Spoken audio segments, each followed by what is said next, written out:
నాయకుడు మన యువ నాయకుడు బీఆర్ఎస్ పార్టీ కార్యనిర్వాహక అధ్యక్షులు కేటీఆర్ గారికి, వేదికపై ఉన్న మిత్రులు మాజీ శాసనసభ్యులందరికీ, ఇతర సీనియర్ నాయకులకు, వేదికపైన ఉన్న ప్రజాప్రతినిధులు, ఉద్యమ సహచరులు, కార్యక్రమంలో పాల్గొన్న ప్రతి అక్కకు, చెల్లెకి, అన్న తమ్ముళ్ళందరికీ నా ఉద్యమ వందనాలు. ఏం జరుగుతుంది ఇవాళ? నిన్న మొన్న మనం ఇవాళ ఉదయం కూడా చూసినాం. సింగిల్ విండో పాలక వర్గాలు రద్దు, ప్రభుత్వమే నామినేట్ చేసుకుంటుంది, మార్కెట్ కమిటీ చైర్మన్లలో ఇంకొన్న వేసినట్టు అనే మాట చూసినాం. మొన్న మొదటి రోజు నాడు సర్పంచ్ ఎన్నికలు అయిపోయినాయి, మనకే బాగా వచ్చింది, వెంటనే ఎంపీటీసీ జెడ్పీటీసీ ఎన్నికలు పెడుతున్నామని చెప్పి లీక్ ఇచ్చారు. తెల్లారి మర్నాడు కూర్చొని లెక్కలు వేసుకుంటే మొదటికే మోసం వచ్చింది. మన వాళ్ళు, పోలీసులు, అధికారులు అందరు కలిసిపోయినా పీకలేకపోయారు, గులాబీ సైన్యం ముందట నిలబడలేకపోయారు. ఇప్పుడు ఆ ఎన్నికలు పెడితే మన పని అవుతుందని చెప్పి పీక్కున్నారు, వెనుకకు పోయింది. ఎంపీటీసీ జెడ్పీటీసీలు పెట్టడానికి భయపడి వెనుక పోయిందన్నా, ఇవాళ సింగిల్ విండోను రద్దు చేసి ఎన్నికలు పెట్టే దమ్ము లేక పాలక వర్గాల్ని మేమే అపాయింట్ చేసుకుంటామని చెప్పినా, దానికి కారణం నిన్న మీరు గ్రామ పంచాయతీలో చేసిన పోరాటమే, గులాబీ సైనికుల యొక్క యుద్ధమే వారిని ఉత్సవోహించింది, ప్రభుత్వాన్ని భయపడి వెనుక పోయేటట్టు చేసింది కాంగ్రెస్ పార్టీని. ఏం చేస్తున్నారు? నిన్న ఇవాళ లీక్ ఇచ్చారు. ఇవాళ ఏం లీక్ ఇచ్చిండ్రు? టెలిఫోన్ ట్యాపింగ్ కేసులో కేసీఆర్కు నోటీసు, కేటీఆర్ నోటీసు, హరీష్ రావుకు నోటీసు ఇస్తున్నారు. ఇప్పుడు ఏడట, ఇప్పుడు ఇస్తున్నట్టు ఇలా లీక్ ఇచ్చి అసెంబ్లీ అయిపోగానే ఇస్తాడట. అసెంబ్లీ అయిపోగానే ఇస్తాడట. ఎంతకాలమైంది దీని మీద మాట్లాడబట్టి? వాడు ప్రభుత్వం ఏర్పడ్డ మొదటి రోజు నుంచి దీని గురించి ఏడవని రోజు లేదు. వాడు కరెంటు మీద ఏడ్చిండు, వచ్చిన రిపోర్టును కిందంగా లోపల పెట్టుకున్నాడు, బయట రానికుండా, ఇది చూస్తే నా ఇజ్జత్ పోతుంది అని. కేసీఆర్ మల్లెపూలాగా ఉన్నాడు రా కొడుక, ఇలా ఏమీ లేదు, కేసీఆర్ చాలా అద్భుతం చేసిండు, 24 గంటల కరెంట్ ఇచ్చి ఈ దేశానికి బుద్ధి చెప్పిండు, మొత్తం మీ బీజేపీ కాంగ్రెస్ కూడా ఉంది దాంట్లో రిపోర్ట్. మనిషి అన్న కడపని చూడబెట్టుకున్నాడు కొడుకు. కాళేశ్వరం ఎగిరిండు. కోర్టు చూసింది, ఇంట్లో ఏం లేదురా, నీ ముఖం నీ ముండ ఏముంది, ఇంట్లో బ్రహ్మాండంగా కట్టిండు కాళేశ్వరం కేసీఆర్, నీ కనీసం చేతగాట్లే రిపేర్ చేయడానికి అని చెప్పి ఆడ వాడు దొబ్బింది. ఈ ఫార్ములా ఆ ఫార్ములా అన్నాడు. ఏ ఫార్ములా లేదు, చివరికి తీసుకొచ్చుకొని ఆడోళ్ళ పోటీలను పెట్టి వాళ్ళతో తన్నించుకున్నాడు. అయిపోయింది. నిన్న ఇంకేందో చెప్పిండు, మెర్సీ గారి కంటే ముందు ఇంకోటి కూడా చేసిండు. మనం కేటీఆర్ గారు కష్టపడి తీసుకొచ్చిన ఫార్మాసిటీలో ఏదో గ్లోబల్ సమ్మిట్ అని తీసుకొచ్చి పెట్టిండు. ఇన్ని లక్షల కోట్లు, అన్ని లక్షల కోట్లు అంటే నిన్న సార్ చెప్పిండు. అలా భాగవతం ఏందో, ఈయన గురువు మోడీ, ఇలా ఇంకో మధ్య గురువు చంద్రబాబుల భాగవతం ఏందో మన సార్ సాగు చెప్పిండు. పెద్ద సార్ వాడిని తీసుకొచ్చి ఫుట్బాల్ ఆడతాను అన్నాడు. వాడిని ఫుట్బాల్ వాంతో ఆడిండో లేడో కానీ కేటీఆర్ చెప్పిండు, మా గులాబీ సైనికులు నేను ఫుట్బాల్ ఆడుకుంటారా బిడ్డ, జాగ్రత్తగా ఉండు, తెలంగాణలో ఫుట్బాల్ ఆడిరు మీరు, మొన్న గ్రామ పంచాయతీ ఎన్నికల్లోనే ఫుట్బాల్ ఆడిరు మీరు. ఇప్పుడు ఎంపీటీసీ ఎన్నికలు పెడితే ఆగుతారా మీరు? అందులో కేసీఆర్ ఫోటో ఉండే, కేసీఆర్ ఇచ్చిన కారు గుర్తుండే, ఇక ఆగుతుందా సమాజం? తెలంగాణ ఎట్లెట్లా ఎగిరి తంతదో వాడిని వెంబడి తెచ్చుకున్న మెస్సీ గారిని ఇద్దరిని అవుట్ చేసి మంచి బ్రహ్మాండమైన గోల్ కొడుతుంది బీఆర్ఎస్ పార్టీ అనే సంగతి వాడికి ఎరికే. అందుకనే ఇలా అది కూడా పోయింది. ఇక ఇప్పుడు మళ్ళీ ఎందుకు కేసు పెడతా?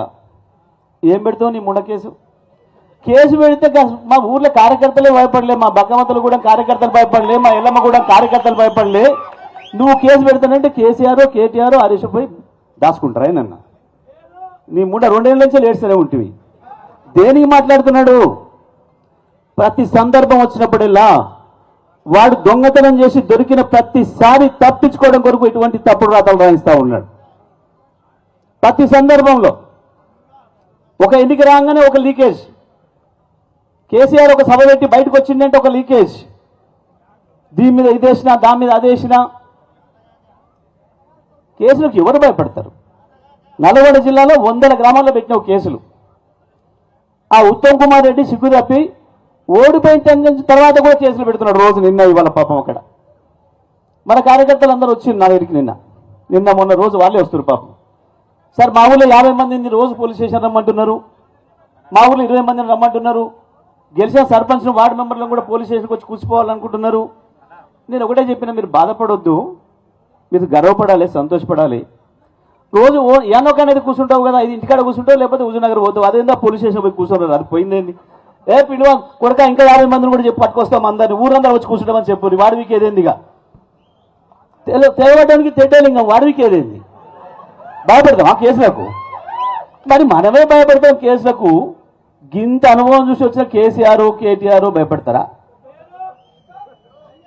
ఏం జరిగింది? ఏం చెప్పిండు సారు? ఏం మాట్లాడుకోవాలి మనం ఇవాళ? నిన్నటి దానికి ఒక లెక్క బిడ్డ, రేపటి నుంచి ఇంకొక లెక్క. నిన్నటి దానికి ఒక లెక్క, రేపటి నుంచి ఇంకొక లెక్క.